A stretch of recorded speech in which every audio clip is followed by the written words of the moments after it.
지금까지 들어온 주요 뉴스 정리합니다. 오늘도 김영민 아나운서와 함께합니다.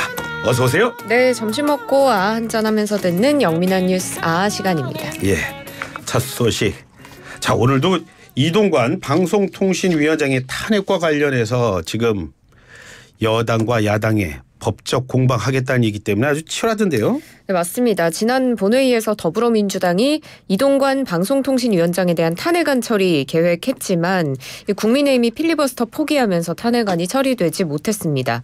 이후에 더불어민주당이 탄핵안을 철회하고 재추진하겠다라고 예고하면서 이 여야 공방이 격화하고 있는 그런 모습인데요.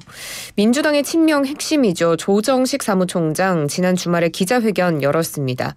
이동관 방통위원장에 대한 탄핵 그리고 소위 방송 장악에 대한 국정조사 추진하겠다라는 방침 재확인했고요. 그리고 민주당의 권칠승 수석 대변인 어제 논평에서 국민의힘을 향해서 이 방송 장악 결코 포기하지 않겠다는 대국민 선전포고나 마찬가지다 이렇게 비판하기도 했습니다. 네. 반면에 국민의힘은 민주당을 향해서 어제 국회법도 아랑곳하지 않은 민주당식 나쁜 정치, 탄핵을 위한 온갖 꼼수를 동원하는 무도함이 도를 넘었다고 비판했습니다. 국민의힘이 오늘 김진표 국회의장입니다. 국회의장 상대로 헌법재판소에 권한쟁의 심판을 청구한다고요? 네, 방송 전에 이제 소식이 업데이트된 바에 따르면 이제 청구를 했습니다. 네, 민주당이 이동관 방송통신위원장의 탄핵 소추안 철회한 것에 대해서 국민의힘이 헌법재판소에 권한쟁의 심판 청구했고요. 국회법상 본회의 동의를 받지 못한 탄핵안 철회 불법이다라고 주장을 하고 있는 겁니다. 그리고 국회 사무처가 국회법 조항을 정파적으로 해석한 거고 민주당 출신인 국회의장이 이를 여당의 동의 없이 받아들인 것도 무효다라고 비판의 강도를 높이고 있는 모습입니다. 그래서 지금 헌법재판소가 판단을 내리기 전에 민주당이 이번 정기국회 때 탄핵안 다시 올리는 것을 또 막기 위해서 가처분 신청 함께 낸 상태고요. 더불어민주당은 이에 대해서 상정이 아니라 단순 보고만 이루어진 탄핵소추안 철회는 문제가 없는 거다라고 맞서고 있습니다. 예, 헌재 권한쟁의 심판 청구한 걸 보니까 지금 진행이 빨리빨리 되고 있습니다. 자, 국회가 이번 주부터요. 내년도 정부 예산안 심사에 들어가죠? 네, 이번 주부터 656조 9천억 원 규모의 내년도 정부 예산안 심사를 국회가 본격적으로 시작하게 됩니다. 예산결산특별위원회가 내일부터 소위원회를 가동하는데요. 오는 17일까지는 감액심사가 이루어지고요. 오는 20일부터 24일까지 증액심사가 이루어집니다. 그리고 이후 30일 예결특위 전체 회의에서 예산안을 의결하는 게 목표이고요. 예산안 처리의 법정기한 다음 달 2일까지입니다. 이제 예산안을 본격적으로 심사해야 될 여야 각각 어떤 얘기들 하고 있습니까? 일단 국민의힘은 정부안에 대해서 전반적으로 긍정적인 평가를 하고 있습니다. 대통령실 해외 순방비 같은 것도 국익을 위해서 꼭 필요한 예산이다 이렇게 판단하고 있고요. 지금 R&D 예산 삭감을 두고 비판이 많잖아요. 여기에 대해서도 일부 증액을 추진하는 방안을 검토 중이기는 하지만 기본적으로 국민의힘은 정부안대로 삭감 기조를 유지해야 한다고 보고 있습니다. 민주당은 대통령 비서실과 법무부, 감사원 등 이렇게 권력기관 중심으로 증액돼 있는 업무 추진비와 특정 업무 경비와 같은 예산 최소 5조 원 규모로 칼질하겠다라고 예고하고 있는데요. 검찰, 국정원, 경찰 같은 정부기관의 특수활동비에 대해서는 특활비 태스크포스까지 꾸려서 정밀 심사를 하고 사용 내역이 소명되지 않으면 삭감을 원칙으로 한다는 입장입니다. 그리고 서울 양평고속도로 예산도 민주당은 손을 대야 한다라는 입장이고요. 한 70억 원 정도 삭감해야 한다고 보고 있고 그리고 이렇게 대폭 삭감된 예산들 중에 연구개발 R&D 예산이나 지역화폐 새만금 예산 이런 사업들은 또 증액을 해야 한다라고 민주당은 보고 있습니다. 야당이 칼질하겠다는 예산이 무려 5조 원입니다. 자, 예산안이 법정 기한 내에 처리될 수 있을까요? 일단은 항상 좀 지각 처리로 국회가 많은 지탄을 받아왔잖아요.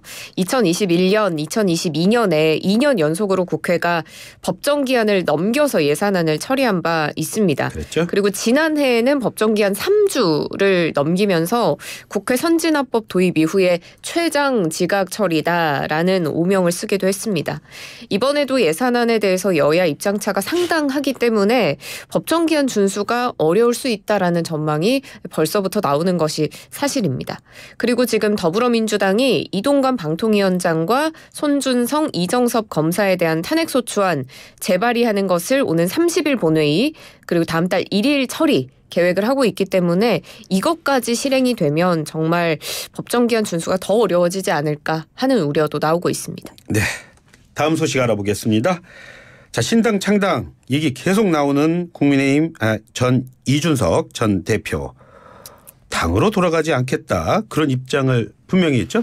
그렇습니다. 오늘 라디오 인터뷰에서 한 이야기인데요. 이준석 전 대표는 윤석열 대통령이 직접 나서서 총선의 중책을 부탁한다고 해도 당으로 돌아가지 않겠다라는 입장입니다. 이 전 대표는 이 신뢰가 없는 장본인으로 윤 대통령을 꼽았는데요. 윤 대통령을 지지했던 분들 중에 이탈했던 분들이 다 비슷한 마음일 거다 이런 이야기를 하기도 했습니다. 그리고 인유한 위원장에 대한 비판도 이어갔습니다. 예. 인 위원장에 대해서 뭘 하려고 하는지 모르겠다라면서 지금은 내가 너희 다 나가라고 할 것이다 이런 안내 방송만 하고 있다라고 비판을 했는데요. 그리고 어제 라디오 인터뷰에서도 신당 창당 가능성에 대해서는 50%에서 하루마다 가능성이 올라갔다고 했기 때문에 오늘 한 59% 정도 됐을 거다 이런 이야기를 하기도 했고요. 그리고 국민의힘의 대구 지역구 공천 가능성에 대해서도 요구해 본 적도 없고 받지도 않을 것이다라고 입장을 좀 분명히 했습니다. 예, 이재명 대표가 보니까 지난주에도 말해도 참 바빴어요. 그렇죠? 네, 맞습니다. 지난주 금요일에 금태섭 새로운 선택 창당준비위원장과 만났죠.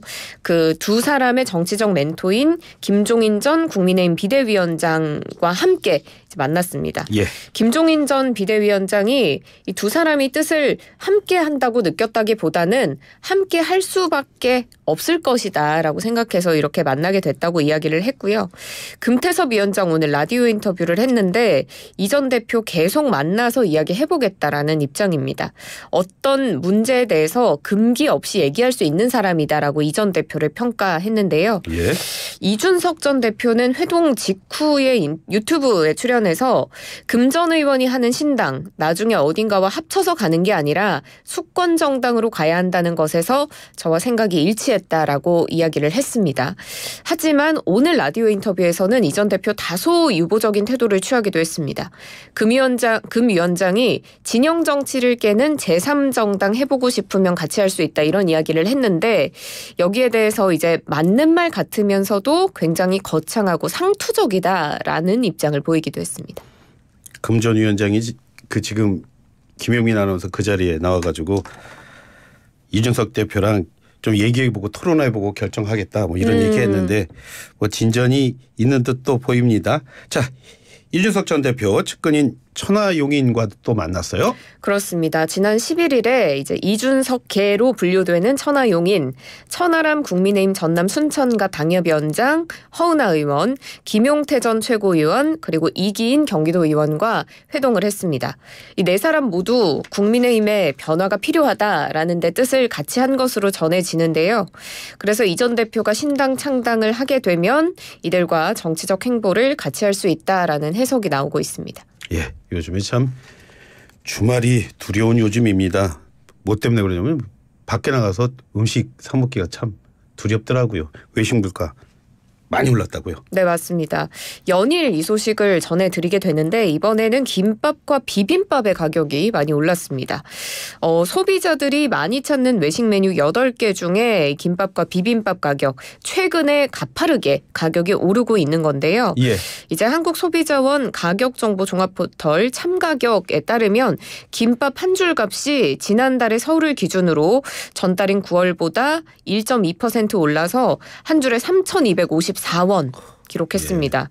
저는 김밥 한 1,500원이었던 시절에서 기억이 멈춰 있는 것 같은데 2배 이상 올랐네요. 예. 비빔밥 한 그릇 가격도 10월에는 1,577원으로 전달 대비 0.7% 오르면서 김밥에 이어서 두 번째로 높은 상승률 보였습니다. 김밥이 올해 1월에만 해도 3,100원 수준이었는데 지금 5% 가까이 뛰었고요. 비빔밥도 1월에 10,000원이었는데 5% 이상 올랐습니다. 예. 다른 음식들은 지금 어때요? 지금 짜장면, 냉면, 삼계탕, 칼국수 등등등 나머지 품목들은 전달과 비슷한 수준인데요. 짜장면 7,000원 선, 냉면 11,300원 선, 삼계탕 16,800원 선, 칼국수도 9,000원에 육박하고요. 전체적으로 가격이 많이 올랐습니다. 그런데 올해 들어서 가격이 가장 많이 오른 품목은 바로 짜장면입니다. 예. 1월에 6,500원대였는데 9월에는 7,000원 올라서 7.61% 뛰었고요. 다른 음식 가격들도 줄줄이 상승 곡선 그리고 있습니다. 네. 오늘도 수고 많으셨습니다. 고맙습니다. 고맙습니다. 지금까지 김영민 아나운서와 함께했습니다.